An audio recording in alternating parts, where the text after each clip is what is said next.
La meilleure manière de donner, c'est répandre Dieu.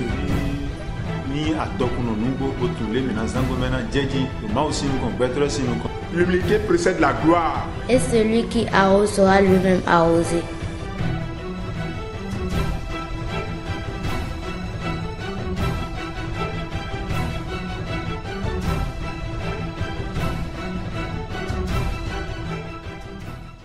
Le deuxième texte de la circonstance se trouve dans le livre de Ecclésiaste, en son chapitre 10, du 1er au 6e verset. Ecclésiaste 10, 1 à 6. Écoutons la parole de Dieu. Mais wanando Jésus-Christ me migbe akuno gbedototon do dondomi. Bien-aimés en Christ, nous vous saluons dans le précieux nom de notre Seigneur Jésus-Christ. Mina gbekando o khomitonu no vimiton pa fe ko do nous comptons wai akpahugo midena kendeji. Pour la suite du thème, nous continuons. Fie midena kendu akpahugo wai ne kono dia dokunde so ne kono dia dokunde so gbon. Comment posséder la vraie richesse est ce que nous allons vous développer tout à l'heure. Adokun no vimiton ko time bodo adokun wewe adokun daho nous comptons wai mawu gberuto medu mawo adokun we meneo eyin mebiru na ja adokun ne dandan ne mi kan ja adokun ne gbon mi na time mi na mo nkun je me. Celui qui a Dieu a toute la richesse. Comment nous enrichir avec Dieu? Nous allons vous expliquer tout de suite. David ya khosuodo o somo canton ko nukue 142 afodide ton aizen bodo manwei atokun dokpo danger. Psaume 142 verset 6. Dieu est ma seule fortune. Donc David dit donc milaikon Jésus Christ de soi wenue Marie noton ma dogwo Elizabeth do doda ido o adogwoji Marie ko vio ko jiro o Marie ayin donano ayan dokuno bo vio ko to lo moyin adokuno ein donano. Marie enceinte, Elisabeth dit à Marie, tu es bénie, tu es riche, tu es pourvu de richesse, et l'enfant qui est en ton sein est béni et pourvu de richesse également. Do me mando mawa me ne nya dokuno ame do andekhle me apocalypse taton aton afoide afoton ku eso afoton kwanton do khode nu mi do fine. Apocalypse 3 17 à 18. Celui qui n'a pas Dieu. Et do me de do nja dokun nde hwedomia ndo nu bi sogbeda siche Pero agbatono leleno adondea adome nukunto eton baledo yiwe. Quelqu'un se vantant de ses richesses dit je suis suffisant, j'ai tout ce qu'il faut. Mais les autres lui disent tu n'as rien, tu es aveugle, tu es pauvre et tu t'en vas. Do me do mawo ya dokuno ado mawo do aikungbanji fio nu ale gosin aikungbanji fio e na le mo mawo ko we koro belo gudo don. Quand tu es avec Dieu, tu possèdes toute richesse sur la terre comme dans les cieux. Bon, mais kado adokun aikungbanji ton fiton le kereo. Nu e kaku e na imo atokun ko ekoro don e na mo ko ipo moto to ekoro don. Singboto yo akweto yo na moro don depo wipo. Que ceux qui possèdent uniquement les richesses de cette terre peuvent-ils se retrouver avec leurs richesses dans le royaume des cieux? Eje don ba iba nu edo file iba bi ko don mero aso kan le de wa fia e o ya tono we nu go adonde a. Arrivé dans le royaume des cieux, il est dépourvu de tout ce qu'il avait sur la terre. Donc me do mawo we adokuno ngbo edo Marie adokuno donano bo viton ya adokuno Mario singbo na bi kakwa Jesus rie ma motande ya rie ma lo kwere mo no dogbe edo khevile edo adote mo no do mi le mi kudo fie mi no mo no de bobolo be ka adokuno. Quand Marie est bénie et le fruit de ses entrailles aussi est béni, combien d'immeubles, combien de maisons à étages Marie a-t-elle construit sur cette terre? Amo wenue maokpo Jésus Christ po Marie po do fio wenue gosin kungbanji ku gudo ele imo ma o gbedo to ko ekporo don adokun no eme lo lenu go nu e mo ido fi onu da ho me do adokun no e amonu ado adokun kede eno yo me lo ya tono. Marie, le Christ et le Père Jéhovah ensemble sur cette terre, même à l'au-delà, ils se sont encore retrouvés, ces deux-là qui sont bénis. Donc me do nu yo ma uton adokuno di no fi mi ton dogbon jenu konvo ne mi kan blogbon di bo kan mo nu yo ma uton eyan dokun da ho amonu yo ma uton ko ma wo amone ne mi kan bo kan do nu yo ma uton mo na yan dokuno desu bo mi delepo ma ko na ndoko. Comment faire pour avoir la connaissance de Dieu? Comment faire pour avoir la sagesse, l'intelligence de Dieu? Bon, Salomon de do bibawe e bi o ma ko wo bo ma one do à Holu 1 roi 3 verset 8 9 mais Salomon de nous ba mi de nous yuen nous tonton sagesse interne nous ba mi de akono nami. Salomon demanda la sagesse divine à Dieu qui le lui accorda. Donc do Jackie wema Jackie no konton afolire aton kwa izenko gbo e do bodo nu meremando nous yuen nu kumo je nu ma hun ni bio amo ni bio po nu didi po. Le livre de Jacques exprime clairement, quand tu as besoin de la sagesse de Dieu, demande, mais demande avec conscience.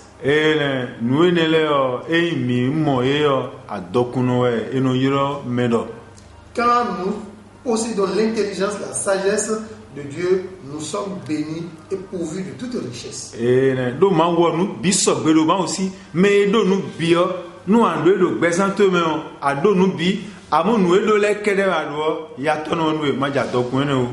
Quand tu as le propriétaire de toutes choses, la source de toutes choses dans ta vie, tu as toutes choses. Que d'avoir les choses uniquement, parce que les choses peuvent finir.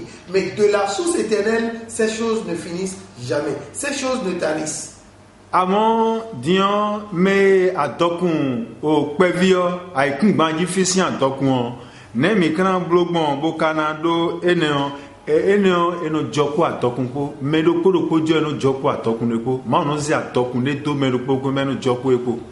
La richesse terrestre, la richesse éphémère, comment l'avoir? Dieu nous a pourvu de cette richesse avant que nous ne soyons nés. Owe ma janton taton afolire kwaton kun Jean 3:27 et dans nous mido nous mene ina ikin banji fio nous ma ogbedo to zedo embe joko nous po si on l'homme tonde de nous me no ayin do fi. Jean 3:27 nous dit nous sommes nés avec toutes choses. Nous devenons ce pourquoi nous sommes nés. Adokunu konton enaja adokunu fiente ete ma o ka zedo weme ete ka ajoko etekpo wipo ka jo e ajo bonayin atinpa topo wipo ejo a unto ne po wipo ejo a o kanyin po wipo ejo a o glile po wipo ejo a banwe po wipo jo nwe po wipo jo ne adokun to ne. Ta richesse sur la terre, c'est le paquetage que Dieu a mis en toi avant que tu ne naisses. C'est l'ensemble des compétences que Dieu a mis en toi avant que tu ne naisses.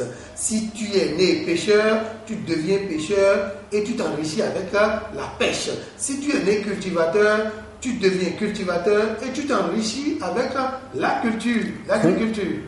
Ma wa nu gbobonu ero atinpa to enu ba do yo le o doto eminai ekaze ajokpo doto gbo ya nu epo wipo jo ya ba mo na tu me fi adokun be sineme mo wa nu ai jo nu into edo eno pa me. N'envie pas les compétences d'autrui. Tu n'es pas né avec les compétences d'autrui pour devenir cela. Alors, contente-toi, reconnais, accepte ce pourquoi tu es né. C'est ce qui fait de toi la richesse d'abord. Eno atun nu epo wipo jo nu ajekon le o no biblo tono bokunu me bo eno vogbon fine pon atun we po wipo jo eno atinwe anapa bonu atun boja tin paji o ana vode me aje kon ana no blopon be na no bokunu e ena no ve unu ya.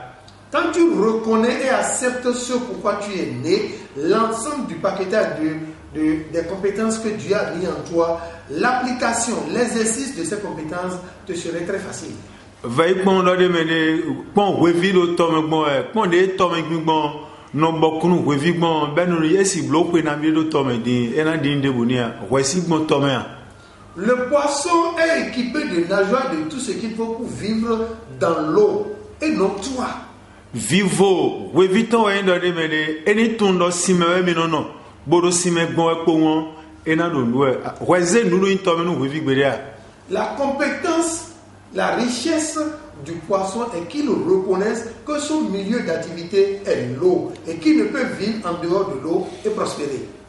Oh, wevite mon nulu da geji boneze an geji yo ena voa we esile du noa esi voa esile du noa.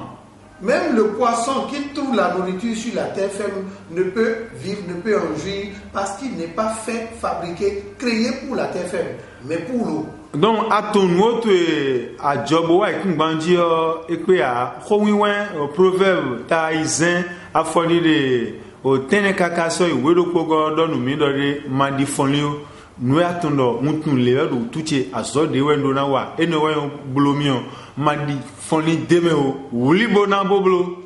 Ne sois pas paresseux vis-à-vis de ce que tu reconnais qui soit ta compétence.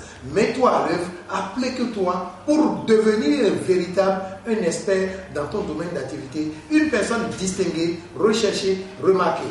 Bon, akadi azo kombona wazo khasidinu maou ni gonu azoto e Colossiens 3:23 do nous débouder mi do bible mi no do maou blo na wende en beto blo na mi de a no do mo.